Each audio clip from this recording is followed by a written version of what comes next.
thing that we did, Mike, was right at the beginning of the week is I had one of my quality control guys put out just some graphics, just some Beat VMI graphics. We all changed our Twitter page, our Facebook page. It was Coach Boucher, our strength guy. He got on board and got a lot of people to change it. That starts a little bit of the momentum. Our kids see it. They start retweeting it. They start changing their profile page. Second thing is we took that same graphic, the same Beat VMI graphic. We posted it all around the facility. We posted it on the doors leaving, coming and going from the stadium, coming and going from our practice field. We broke it down on Beat VMI every single time that we broke it down. And then the last thing I did was I took the Shako and I put it front and center in the team room, and I said, this is what you're playing for. I don't know if you realize exactly what that means to be able to play for this Shako, to be able to win this Shako, to be able to keep this in Charleston for the next 1 year would be ideal, and that was the way that we approached the week, and I thought it ended up working out fairly well for us. Now, you talked about when you break it down. So did you break all the huddles that way too? Now, the offense doesn't always huddle. No, we don't always huddle that way. But, yeah, anytime that we broke it down pregame, in the locker room, before and after the game, Gotcha. It was all about Beat VMI for that day. You always have to say something after such and such on 3, and therefore that was the one then. That's what you guys all said. So VMI, you get the victory over them. I want to spend a little bit of time talking about that particular game and some of the nuances of that game. The Bulldogs are going to play this week against Western Carolina at home, a 2 o'clock game on Saturday afternoon. Then it's on the road from that portion on to close out the regular season. So we're going to spend some time talking about the VMI victory. We got other things to get to on this one, a breakdown of what Western Carolina is all about, and lots more in the next hour of the program with the coach. And so Sunday, you guys usually, if I remember right, you're reporting at 11:30, 12, stuff like that. Tell me what you guys as coaches looked at and what you saw on film. You watched the game lay out on Saturday, had a little bit of time to celebrate it, but when you turned the tape back on and you took a look at it, what did you see upon further review? Mike, the first thing that I saw was we dominated both lines of scrimmage, and that's the first thing that I look for. Are we getting off the ball on both sides of the ball? Are we playing physical? Are we playing downhill? Are we playing with our chin out over our toes? Those are the things that you got to look for first, and I think we did that. Now, the critique of the offense, of course, was we didn't do it in the critical situations. We, may have jumped off sides. We may have put ourselves in a bad situation in the red zone. And of course, the missed field goals didn't help us out either. But defensively, I told them all but one drive, I thought they did a heck of a job on. Created a couple of turnovers. And really, they gave up the first drive of the game. And really, they gave up a field goal. But other than that, that's a terrific day for them. And we're doing a great job on defense, and I'm very, very proud of the way that they're playing. Turning people over too, as we're going to talk about coming up a little later on in the program. But we've come to the first break of the program, so let's go ahead and step aside for a brief timeout. When we come back, we'll dig right in, talk about the VMI game, because the Bulldogs were able to win it, knocking off a rival at home. And as Coach mentioned, VMI jumped out to a quick start, but then the Dogs did not let them score any more points after that opening field goal. We'll dig right into the Military Classic of the South, which was played at Johnson-Haygood Stadium in Charleston, when Coach and I come back in a moment on ESPN Radio 94.7 FM and 910 AM.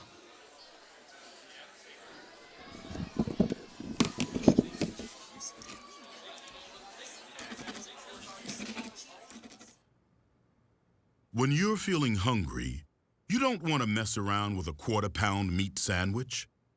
Instead, eat the new half-pound roast beef sandwiches. 8 ounces of thinly sliced, tender roast beef. And if you really want a quarter pound of beef, that's cool. Just eat half of one of these. Arby's, we have the meats. Style. Selection.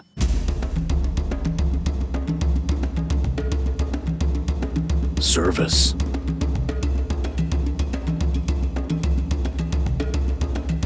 Quality. Value. See what everyone is talking about. Ashley Furniture Home Store.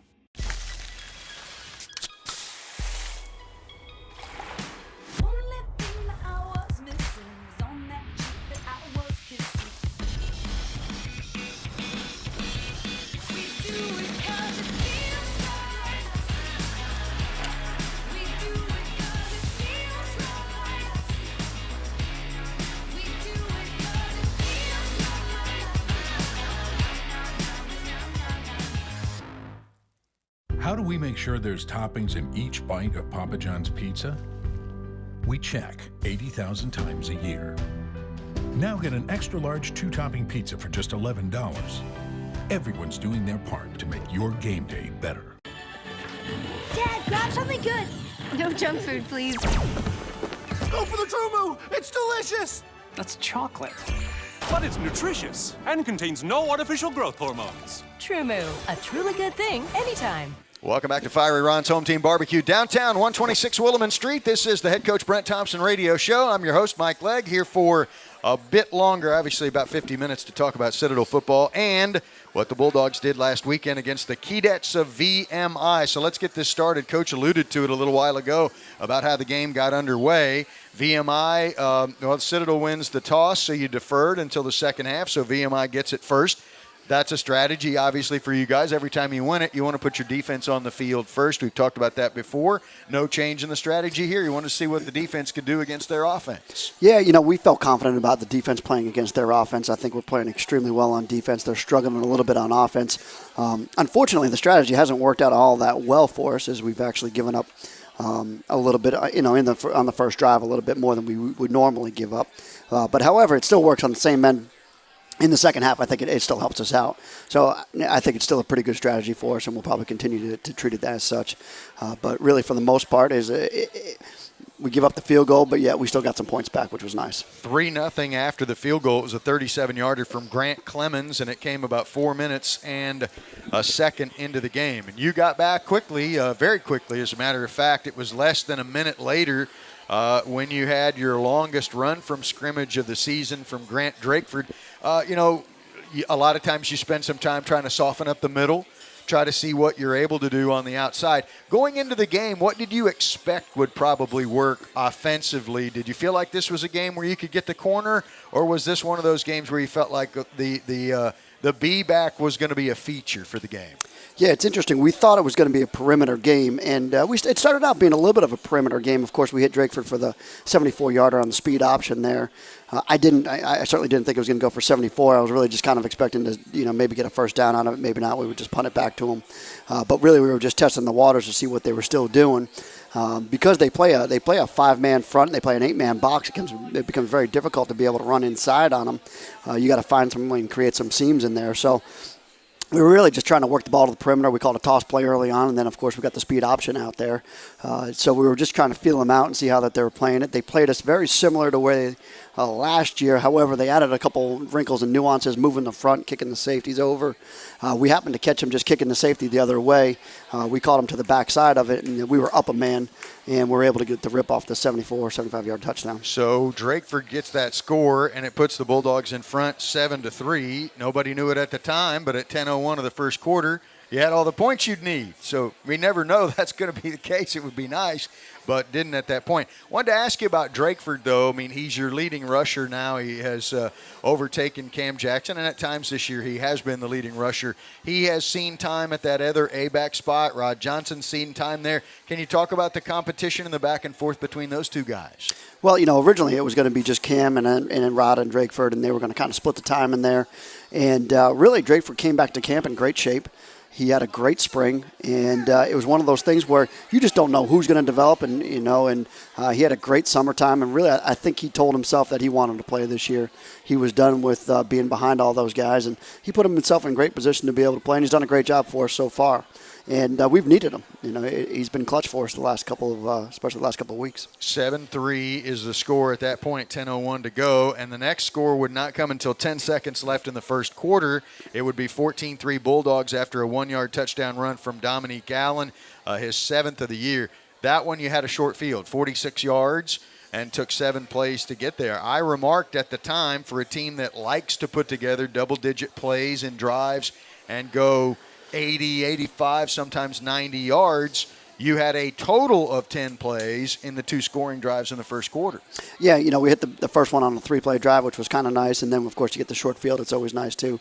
But really, we're working on trying to wear out our defense, and so far we're not wearing them out, but we are getting short fields and we're putting points on the board. So we'll take that trade-off. You've picked up a fumble to get you to that point, to the 46. Or was that one of those? Was that a punt return? Maybe a bad punt? I can't recall the circumstances. Yeah, that was the punt. The punt that got you to the 46. So you get to the end of the first quarter. The Bulldogs have a 14-3 lead, and at this point, when you look at a team that rushes the football effectively and a team that stops the run effectively, the first quarter was a heck of a snapshot. You ran for 141, helped by the Drakeford run of 71, and then they had 18 yards after the first quarter. Pretty good little snapshot of what you want to be after one quarter.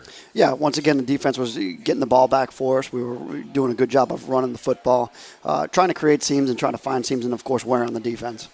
So after one, Bulldogs lead at 14-3. We move on until the second quarter of play, and in that quarter, the Bulldogs would hold serve, and it would go to halftime at 14-3. And at that point, statistically, things look relatively close there. The time of possession looks relatively close, stuff like that. Impressions of the second quarter before you got your guys to halftime?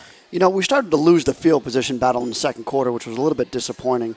We would move the ball, we would have to punt it, we'd punt it back to them, they would drive it back. So it was a little bit of back and forth, and I thought VMI did a good job of being able to play the field position game. I had heard Coach Walkenheim talk about it. That was part of their game plan, was trying to run the ball a little bit, create better field position, flip the field, and they did a pretty good job of it. We were able to get a couple of first downs, but we couldn't sustain a 10 and 12 and 16 play drive like we needed to. At certain moments in a drive, we would get either we would get a setback with a missed assignment, or we'd get a setback with a penalty or something to kind of set us backward. And that's where we struggled a little bit when just getting going offensively. At the end of the first half, it was 186-48 in terms of rushing yards, but VMI had 107 passing yards in the ballgame. Well, what were your impressions of Duncan Hodges? That's the brother of Devlin Hodges from Samford. The types of quarterbacks they are. I can imagine, and we talked about this in the pregame show, I'm sure Devlin Hodges helped his brother significantly trying to prepare for this game, given that he'd already seen you guys. Well, Duncan's a lot like his brother. He makes plays with his feet. The one thing that he didn't do that has kind of been known for him in the past a little bit was he just kept the game under control. He threw the ball away when he needed to. We applied some pressure. He scrambled out there, made a couple of plays here and there. I thought he did a great job of managing the game, and that's kind of the sign moving forward that they're getting better offensively. And I think they've gotten a lot better offensively.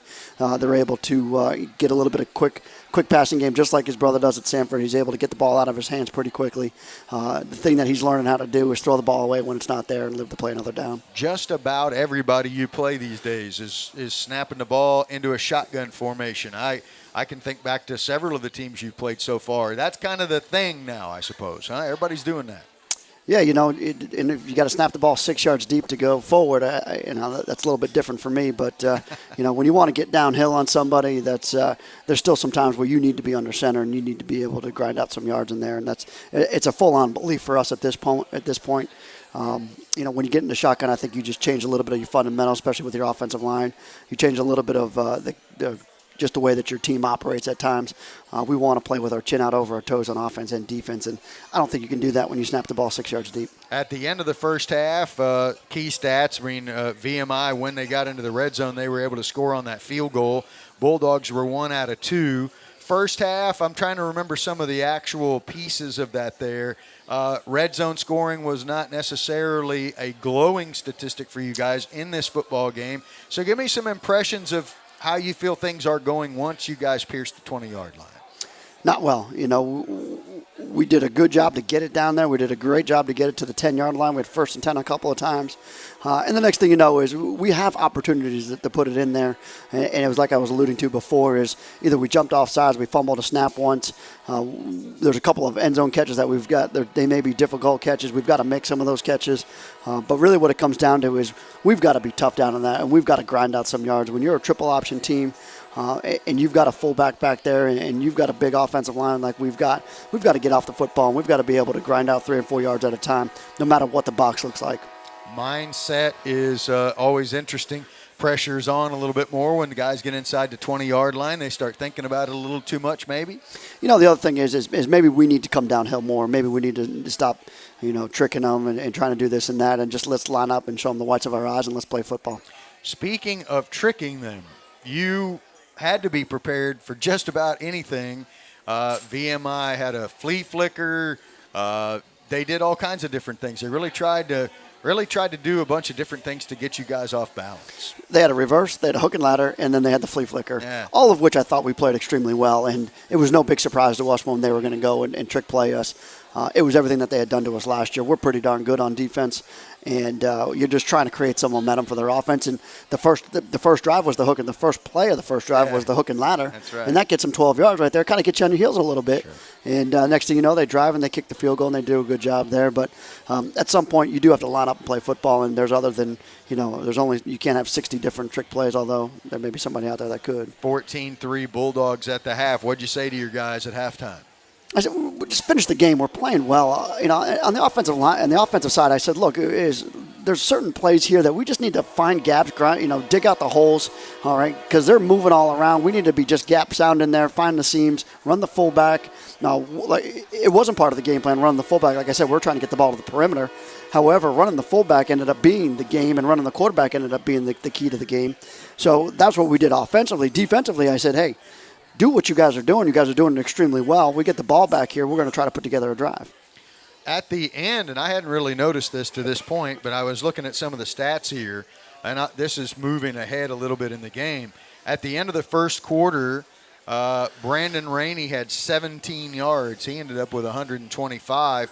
At halftime, he had fewer than 23. I don't know the exact number, but he had fewer than 23. Big second half for him. He got his first career 100-yard game in that second half. Mike, that's how sometimes these game plans go, right? They're all fluid and ever changing throughout the course of the game. And good coaches can find out which ones, which strings to pull and how do you get the ball in his hands and how do you create that. And we were able to do that on the offensive side with just getting the B-back going, getting the quarterback going, finding some seams, and we just kept it extremely simple up front. They were trying to be very complex on the back end. They fooled us a couple times. They got us in some bad number situations. But when it all came down to it, we just had to pound out some yards. I've always been curious about halftime for you guys. You go into the locker room, the guys go into the locker room. Tell me how the whole 20 minutes works. Do you splinter off and talk to the coaches? Do you guys get together first? Who addresses the team? Is it solely you after you've determined what you're going to say to the guys? How does halftime work in that 20 minutes? We don't see that. You're in your locker room then. Yeah, typically we'll go into the locker room and we'll separate offense and defensively. We'll get both staffs together. We'll talk about any adjustments that we need to make. We'll gather everybody's input, put it on the board, and just talk about the 2 or 3 plays or the two or three technique changes that we want to make. From there, that'll usually take us between 5 to 7 minutes. You can't spend a whole lot of time because then you got to go spend about 7 to 10 minutes with the team, and then you still got to get them out of the locker room in about 5 minutes. So really what we do is we go offensively, defensively, and then we go offensively, defensively with both sides of the ball. And we kind of just go through a couple of things that have been giving us a little bit of an issue, how we're going to change it, what we're going to do differently, maybe just a couple of different wrinkles that we think we can get to. Generally what we do is we try to get 1 or 2 run game plays, and then we said we may want to try this as this is our go-to pass. We need a big play. This is what we're going to go to. Put those in place. I'll quickly get with Coach Harrell, make sure that everything's taken care of on the defensive side, address the team really quickly of what we need to do starting the half, whether it's, drive the football down, get back into this game, set the tone for the second half here. Whatever it is, whatever the theme is for the second half, that's what we need to get done. Quickly say that, break the team, and get out. And, of course, I've got the radio show 5 minutes, so it can be very, very tight. And thank you for doing that, by the way. That's very nice of you to talk. I'm sure that sometimes that's the last thing you want to do. Is to stop and discuss it. I'm sure there are other times where it's like, yeah, I got a lot I want to say. This is cool. I can say a few things. So again, thank you for doing that. Obviously, I think it adds a tremendous amount to our broadcast. We're going to take another break here, and when we come back, we'll get into the second half of the game against VMI. Talk about what the Bulldogs did in the third and fourth quarter against the Keydets, all en route to victory number 5. On the season. This is the Coach Brent Thompson radio show on ESPN Radio 94.7 FM and 910 AM. TD Bank's new intern, Bart, is one of those robots from another bank. We're training him to bank human. Bart, why are you winding the clock back? The clock stated 11:35 p.m., but they are still working. The clock is fine. Our live customer service is available all night, and all day for that matter. He's learning. At TD Bank, we do things differently. Hello? Like live customer service. Hello? 24/7. Don't just bank. Bank human.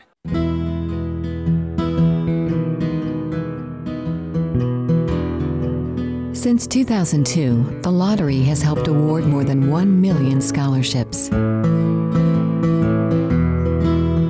So when you play, you're not just taking a chance. You're also giving one.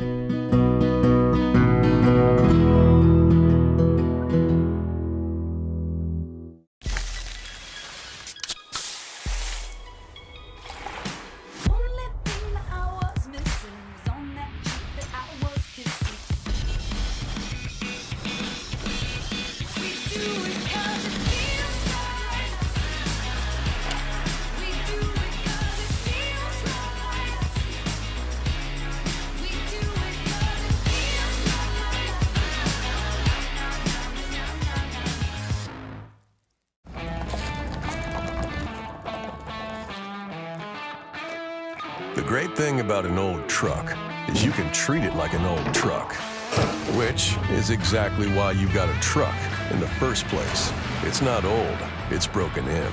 So keep it running longer, stronger, with quality parts and a whole lot of Napa know-how. That's not gonna buff out. TD Bank's...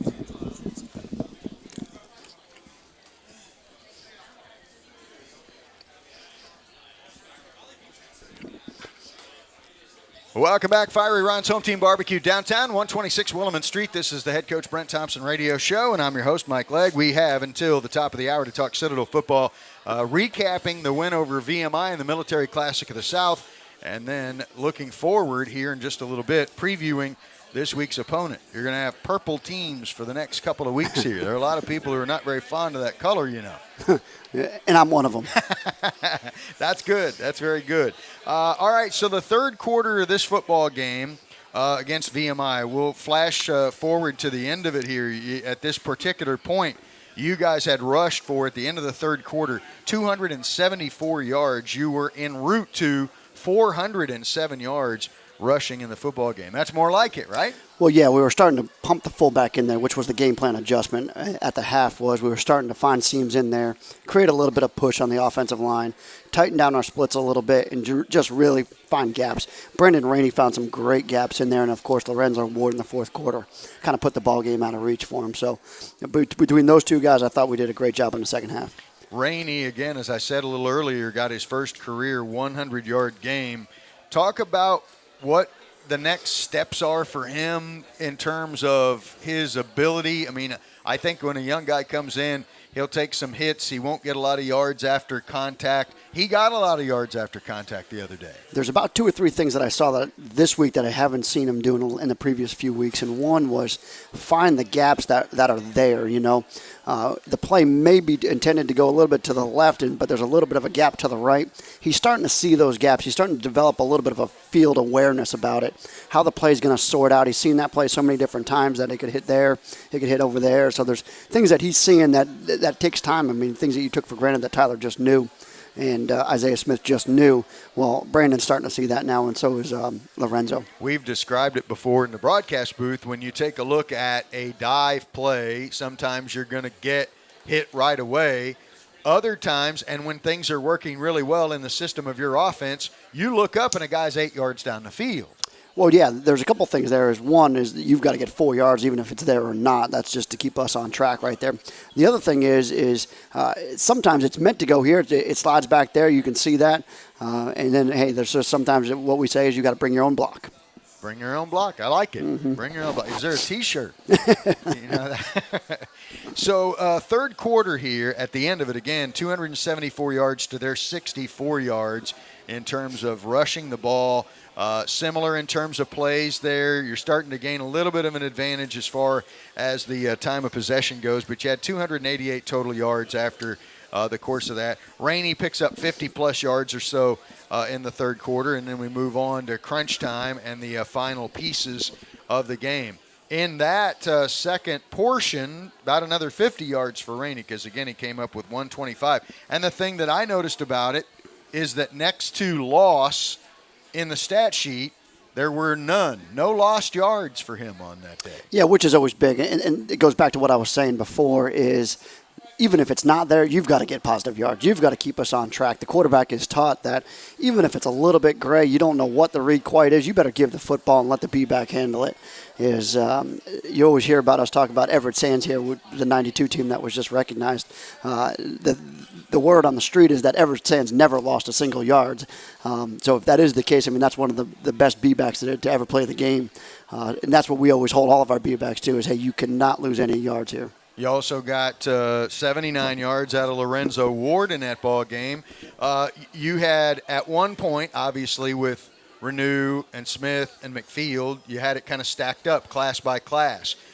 And you need more than one guy, obviously. I would imagine that sometimes because of the pounding that a B-back's going to take, it'd be great if you had three. Are you starting to get to where you're feeling pretty comfortable with two? Well, and I do think I've got three. As Brandon Berry is certainly coming along. He's certainly coming along nicely. The other two have been playing extremely well. Collectively, I think they're doing a great job together. But competition always creates great B-back play.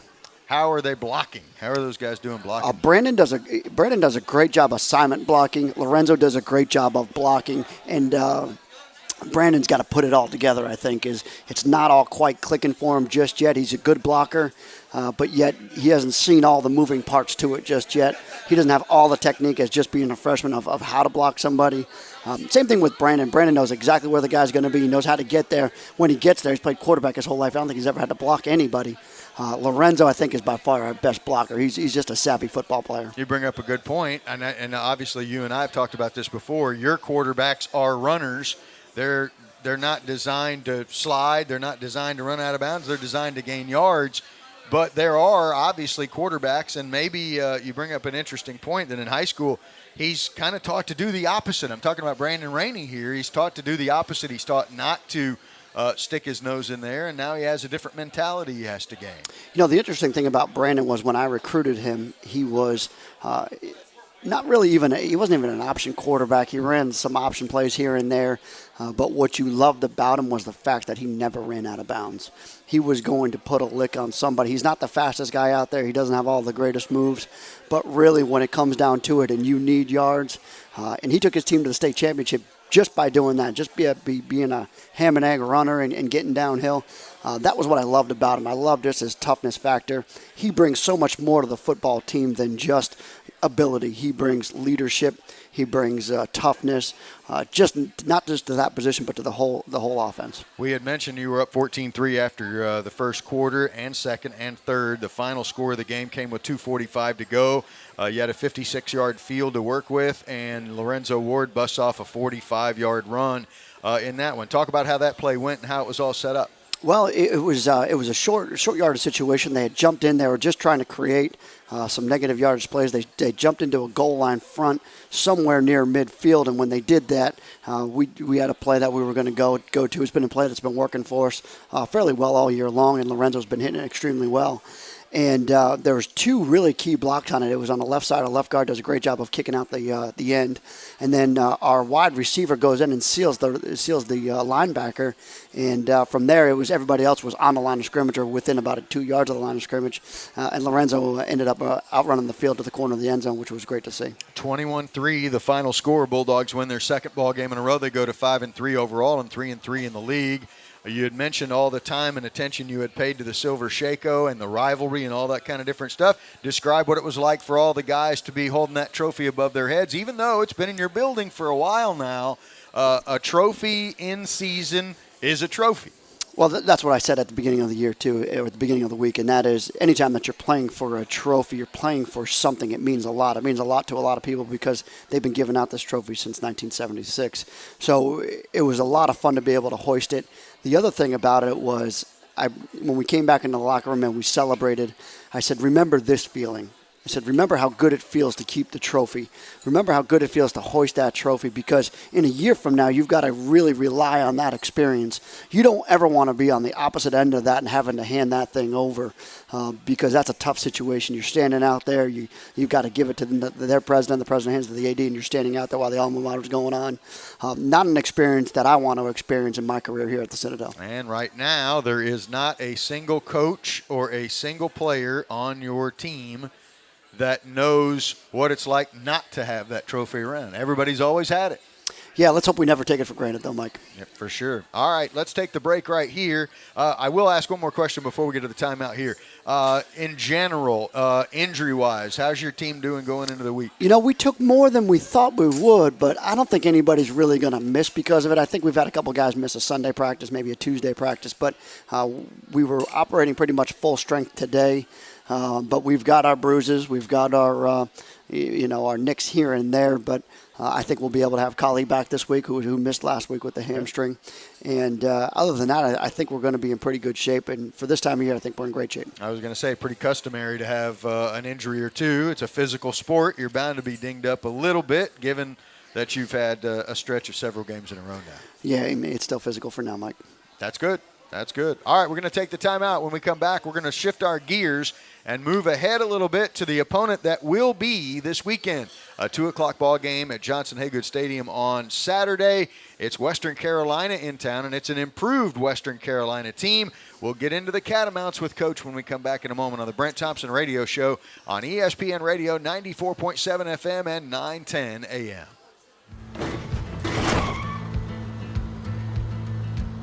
Sorry, Dad. Sure, you could get him a new car. You could also light a pile of money on fire. Because as long as Mr. It wasn't my fault takes the wheel on occasion, maintaining this car is your best option. So keep it running longer, stronger, with quality parts and a whole lot of Napa know-how. Dad, where are you going? Buying a home is a big financial decision, so you need a strong team working on your mortgage. That team is at South Atlantic Bank. Decisions are made right here in our community by mortgage professionals who really know the Low Country. South Atlantic Bank offers competitive rates and terms on loans for home purchase or refinance. If you need a mortgage loan, you need the mortgage loan professionals at South Atlantic Bank. South Atlantic Bank Mortgage Group, providing the keys to home ownership.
Play both of them.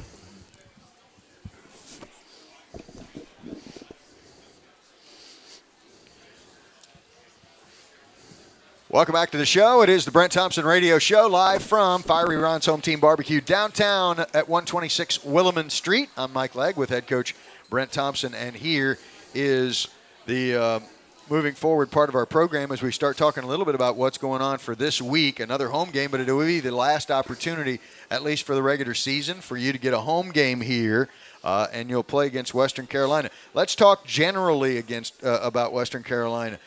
This was for, I guess, the last couple of years, and you talk about cycles in the league quite a bit. They've been in what was a little bit of an off cycle for them. Why has and how has Western Carolina rebounded this year? Well, I thought last year they were in a little bit of an off cycle for two reasons. One is their quarterback. I think he was a younger quarterback, tremendous athlete, but he was a freshman, and they were just replacing a very, very good, I think, a 3 or 4 year player who was a tremendous player. So I think that was part of the downward cycle. They went through a coordinator change on defensive side, so you don't know how that's going to shake out. So that's where they were ended up last year. I think they ended up with 3 or 4 wins. This year, completely different. They come out lighting on fire. The offense is tremendous. I think they're averaging 35 points a game. They're doing some really spectacular things. They've got tremendous athletes. They've got the returning player of the year on the offensive side. They've got a great quarterback there. So it's all we can do. They put you in a lot of space. They run some option plays. They get you in the perimeter. They give a little bit of RPO, the run-pass option, which is all the new fad, where they, send offensive linemen down the field on a pass play, which is always interesting. So I think it's a good offense, and I think they do a good job with it. So this is one of those something's got to give kind of games, because follow me here. Western Carolina, number 1 scoring offense, as Coach mentioned, 35 points a ball game. The Citadel is the top scoring defense, allowing only 18 points a ball game. Western Carolina has the top total offense, 454 yards a game. The Citadel has the top total defense, allowing only 289. The Dogs have the best rushing offense in the league and the best rushing defense in the league. So, again, one of these games where something's got to give, because the best offense, at least statistically, comes in to take on the best defense. We need to do that, and we needed to control the ball on the offensive side. We need to keep their offense off the field. That's the way you win these kind of games, is you hold on to the ball, you possess the ball, you make sure that you keep your drives alive. You play physical, you play downhill football, and that's the way that you try to win these games. There's a method there, and we need to do that on the offensive side just to make sure that our defense is always fresh, that they can play in space out there, and that they're going to do a good job against this high-impact offense. Coach mentioned a player of the year, and a guy who's the preseason player of the year for them is Detrez Newsome. I don't see him much in the statistical categories. And then you talked about the quarterback, too, Tyree Adams, who was banged up a little bit earlier. And I'll ask you a specific question about the quarterback position there, because Tyree Adams is a redshirt sophomore, still a young player, but dynamic guy, can beat you with his feet and beat you with his arm. When a guy is banged up, he may be not at 100%. Does it affect your preparation for him at all, or do you prepare as if this guy is going to have the best game of his life? We have to prepare for the worst-case scenario, and that is with him being in tip-top shape. We've seen it all before. We've seen it, he may or may not play. You take it easy, blah, blah, blah. And the next thing you know, when he comes out and has a career day on you. And a guy like I've seen him make some spectacular throws. I've watched him just against Chattanooga's defense. I've watched him against VMI's defense. And in Sanford's defense, he just absolutely puts balls on the money. He can torture people in the secondary, and then if nothing's there, he can keep a play alive. He's just a spectacular athlete. We have talked about Western Carolina a little bit on this program, but now that this is the opponent for the week, I wanted to get into a little bit more about this. Seems like maybe Mike Houston told me that in year 1 of you guys being here, of course that was 2014, you played the game against them in Cullowhee. They were able to win the ball game 29-15. Mike had mentioned that there were several teams that gave you a clue as to what you needed in order to be an upper echelon team in the league, to make a big jump from where you were to where you ended up being, obviously, with back-to-back conference championships. What did Western Carolina show you guys with regards to team speed, recruiting, things of that nature, where you said, we got to do it a little bit more like these guys do? I remember after the game, and really what it came down to was we weren't very good in space. And it wasn't anything that was probably a surprise to us. It just was one of those games when you're thinking, we should match up with these guys better than we did that day, and we just didn't. And that was very, very disappointing. The defense that you see now, the 2017 version, and possibly even some of the 2016 version, was a direct result of that game. As we set out and we recruited some very, very good football players on the defensive side, and we took a lot of those players, and they're playing for us right now. And I think that's a direct result of knowing where we needed to get to on the defensive side in 2014. You guys adjusted relatively quickly, because they came to your place in 2015 in the early part of the season, September the 12th. And I remember thinking, okay, 2014, 5-7, a couple of games could have gone the other direction, but 5-7 was the way it went. 2015, I saw marked improvement and early in the year, and I thought this particular game was telling. I thought it was a physical brand. They did have a back that ran for a lot of yards, but only one guy did. You neutralized a quarterback to a degree who usually was throwing for a lot of balls and was rushing for a lot too. Troy Mitchell kind of pinned him in. Did you guys feel like, okay, we've made ground up on this team after that performance that year? That was like the second game of the year. It was a whiteout game. It was one of those games that we had probably game planned early on in June. We had spent a lot of time on the game plan. We had talked a lot about the game plan, what we needed to get done both sides of the ball. Kind of one of those games where you circle it on your calendar and say you need to get this one because of these reasons, whatever they were at the time. And our kids responded, and I thought we played extremely well that day. We knew that we had kind of gotten embarrassed the year before up in Cullowhee. We didn't want to have that feeling again. We kind of replayed that over and over and over in our minds. And both sides of the ball, I went back, I actually was watching it just the other day. We played a physical, tough football game. Bulldogs in that game were able to score the last 21 points of the ball game to win, going away 28-10. You had a fumble recovery for a touchdown, good short runs, sustained drives, short drives, opportunistic drives, and a big win there, 28-10 in that one. So then you get an opportunity, and your first opportunity to go to Cullowhee as a head coach last year, and I was equally impressed with the performance against them that time around. I thought the defense really kept them from doing a lot of what they wanted to do, and I didn't feel like you were in jeopardy much at all in that football game. Yeah, we played very well on defense. We created some short fields. We had them backed up a little bit on the punt. We created a little bit of turnovers there. There was just, I thought we played maybe our best day of football that day, and we're going to need that same type of effort here at home this weekend to be able to put together a win for us. We need to play a solid offense, defense, and special teams. That was on October the 1st of last year in Cullowhee. The Bulldogs won there. They went to 4-0 on the year and 3-0 after that, and had some great performances in that ball game, and were able to get away from there with the victory and rushed for 513 yards last year. I'd forgotten about that. That's a lot. Yeah, that was a tremendous day, and we had some pretty good individual efforts. You also got to keep in mind we were coming off of a bye week. We were pretty healthy. We were ready to play some football again, so I thought we responded well to the bye week. Bulldogs got the last two against the team from Cullowhee, which they're going to take on this week, and a 2 o'clock ball game at Johnson Haygood Stadium. Coach and I are going to take the final break of the show and come back with about the last 12 or 13 minutes of the program. The Brent Thompson Radio Show comes back after this on ESPN Radio 94.7 FM and 910 AM. TD Bank's new intern, Bart, is one of those robots from another bank. We're training him to bank human. Bart, why are you winding the clock back? The clock stated 11:35 p.m., but they are still working. The clock is fine. Our live customer service is available all night, and all day for that matter. He's learning. At TD Bank, we do things differently. Hello? Like live customer service. Hello? 24/7. Don't just bank. Bank human.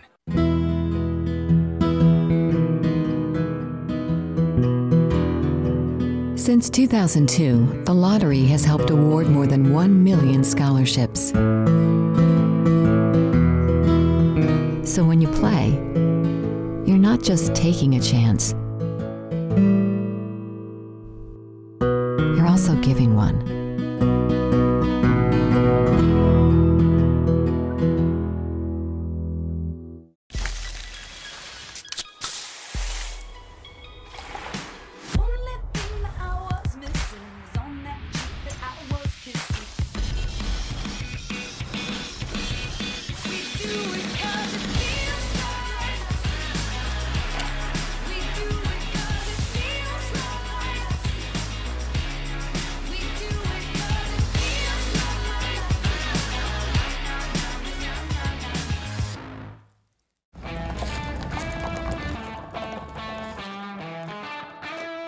The great thing about an old truck is you can treat it like an old truck, which is exactly why you got a truck in the first place. It's not old, it's broken in. So keep it running longer, stronger, with quality parts and a whole lot of Napa know-how. That's not gonna buff out. TD Bank's new...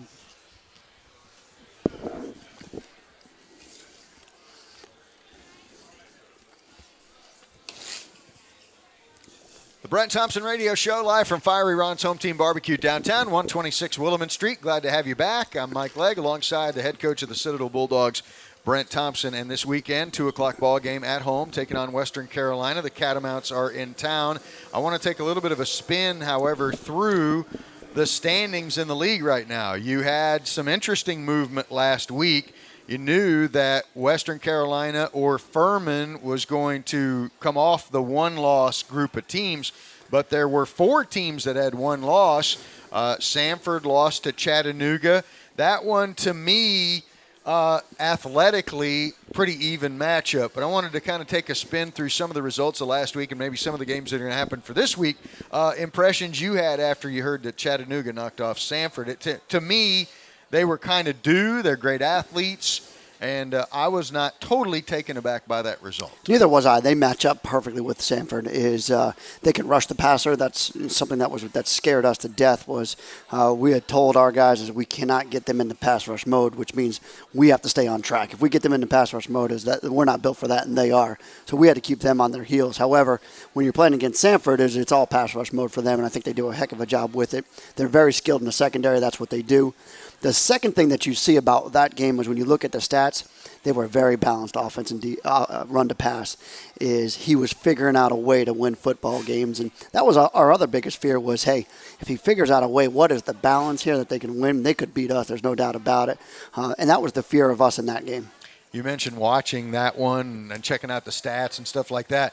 What film that you've watched about Western Carolina to this point has proved to be the most beneficial to you guys? Well, certainly the most recent game against Furman. Furman does a good job of running. They do a good job of getting downhill on them. They do a good job of having some of the similar formations and some of the same sets, as does Wofford. Both of those 2 games have been valuable to us. I did watch the Samford game. I just kind of watched some other games just to peruse through it to see where everybody else has gotten them at. Furman is the opponent for the Bulldogs a week from now, and obviously in next week's show we'll be talking about them a lot because that's who the Bulldogs will play. Next week actually is the final episode of our shows from here at Fiery Ron's Home Team Barbecue. So only 1 week left after we're finished for this evening. So Wofford and Furman are tied atop the league, both 5-1. Where did Furman come from? Well, you see them a little bit of resurgence with Coach Hendricks. They're doing a good job. They're playing physical downhill football. They're playing some really, really good defense as well. And I like what they're doing. They've got a nice running back. The quarterback, Blazejowski's, kind of fitting into the new scheme very well. So then Western Carolina 4-2, Samford at 3-2, Bulldogs at 3-3, and so is Mercer. Chattanooga 2-4, ETSU 1-4, VMI 0-6 on the year so far. And what's going to happen this week is you've got Chattanooga at Wofford. Wofford ranked number 8 right now. If Chattanooga matched up really well against Samford, how do you think they match up against Wofford? That's an interesting game. It depends on what Wofford's going to do, how they're going to attack them. If they attack them downhill and direct, I think they'll have a little bit more success. Getting side to side on Chattanooga could be very difficult. VMI at ETSU, the other game, and then there's Samford at Mercer. I see that one being a pretty entertaining game. 2 very talented football teams. Both of them have got some good athletes. That one could go either way. I think Mercer, same thing there. If they can establish the run like they want to do, they'll have better success. About to go back to the home games here. You had 2 in a row here. Nice change because it just seems like you've been on the road a lot so far this year. It'll be nice. It'll be senior day. It's Hall of Fame. So there's a lot of things going on this weekend. So we're excited to be back at home for the second consecutive week again before we have 2 of our last 2 final games on the road. Speaking of senior day, you got a few of those that are going to be pretty important pieces that you'll have to replace. We'll have almost 29 now. We'll have 2 or 3 on offense, but I think you're going to have 4 to 5 on defense that are going to probably be difference makers for us or just change the makeup of our defense. And, of course, Collie Williams, Cam Jackson, and then Tyus Carter, starter for us, Ben Roberts, starter for us, John King, who's been a 4-year starter for us, Miles Pierce, who's played all 4 years for us and has done a heck of a job. Those are key guys that you're going to have to replace, especially on the defensive side. Offensively, you're looking at there's Jalen Lampkin, Cam Jackson, and Dominic Allen. Yeah, lots of guys that are going to be interesting. And you mentioned it's Hall of Fame day, too. I have somebody that's going in that's certainly close to me. You have somebody going in that's close to a lot of different people now. My boss, Gil Kirkman's going in as an honorary member this week. Andy Clausen going in, both honorary guys. That's a couple of interesting honorary guys going in there. I spoke about Andy a little bit last week about what he means to me, about what he means to our players, and about what he means to Citadel and Citadel football. I rely on Andy probably. I would have it hard to imagine that any other coach has relied on Andy as much as I have, just because he's been here for 45 years. He knows the ins and the outs. He has a great pulse of the team because he's seen so many different teams come through here. There's very few things that go on that I don't consult with Andy as to what's your take on this, and whether I take his advice or not, I still value it, and I value it tremendously. And of course, the way he takes care of our players, he's still one of the few trainers probably in the country that does all of our travel. He handles all of our travel, and he's done it for so many years that he just knows exactly how everything's supposed to work. He writes everything down. Very, very few things that he needs a computer for, or even a smartphone for. I was about to say that that is a rarity at this, even at this level, that you have somebody that takes on those chores. So you take care of all the guys, but you really take care of them because you're doing all that travel stuff. A lot of moving pieces, 3 bus loads of guys when you go on the road. That's a big job for a lot of, for anybody to handle. But a guy who's got responsibilities like he does, that's amazing to me. That's a really big deal. It's not a job that a head coach can do either because there's so many moving parts to it. You've got to make sure that everything's running on schedule, and he runs it on a German train schedule at this point. Everything is tight. I get 10 different itineraries throughout the week.